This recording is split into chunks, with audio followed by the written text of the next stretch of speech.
hundreds of millions of customers in Europe alone. Yeah. Like, there is no competition. If we were alive for 500 years, each one of us, we will still have like tons of work to do. I wanted to talk about Dearmouring as a concept, which is developing in Europe. So some people are aware of it, most are not, that we had a legal case because a practitioner from Switzerland, she owned the word Dearmouring, she had a trademark on it. And so she had started hunting all the Dearmouring practitioners in Europe, asking them to stop using the word. So that kind of put a lid on, and it was just a whole fiasco. It's like somebody owns word massage, and now nobody can use it. It's ridiculous. So we had to go through legal court system and blah, blah. In the end, we won the battle. And since last October now, the word Dearmouring is actually free to be used as a term by anybody in Europe.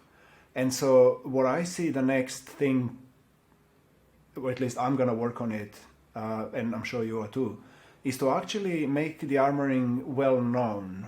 Just promote the whole, not just our school, every school. Go to everybody who does Dearmouring because it's effective. It's an amazing way of working with yourself. So I see the next, at least foreseeable future for me is going to be creating material around concept of Dearmouring.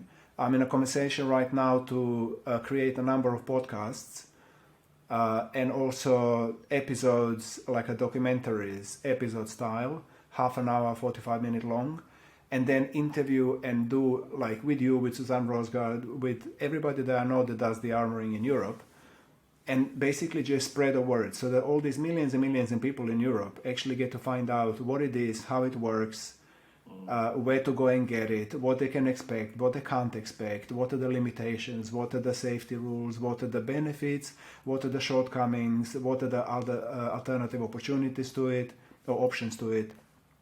So this is what I see as the next, because first, as I said, when we first started the school in 2016, up until that point, Dearmouring had quite a bad name. And some years afterwards, still I can hear some people clients coming up with the negative experiences. I think of still happening, like crossing boundaries and stuff like that. So, but much, much less than before. And I think now the Dearmouring field in Europe is set legally, and also there are enough of us. I mean, just through our school, there's 300 odd people that went through, and through all the other schools and you. I think there is now a few thousand people in Europe that are offering or working on offering Dearmouring. And I think next thing for Dearmouring in Europe, at least, is to just go educate, make it available everywhere. All this kind of, even maybe feature-length documentaries, definitely, yeah. Wonderful what you say, and specifically I want to acknowledge and give you this gratitude for just like fighting this Dearmouring fight, and just like getting this case clear that nobody can own this terminology Dearmouring. It's just that and it's really well done the way how you have thought that through, so that you are the kind of on the forefront of kind of making that open and free for everybody else who is working with Dearmouring, because it's such a liberating thing that nobody can really own. It's just like, as you say, nobody can own massage. It's just like ridiculous.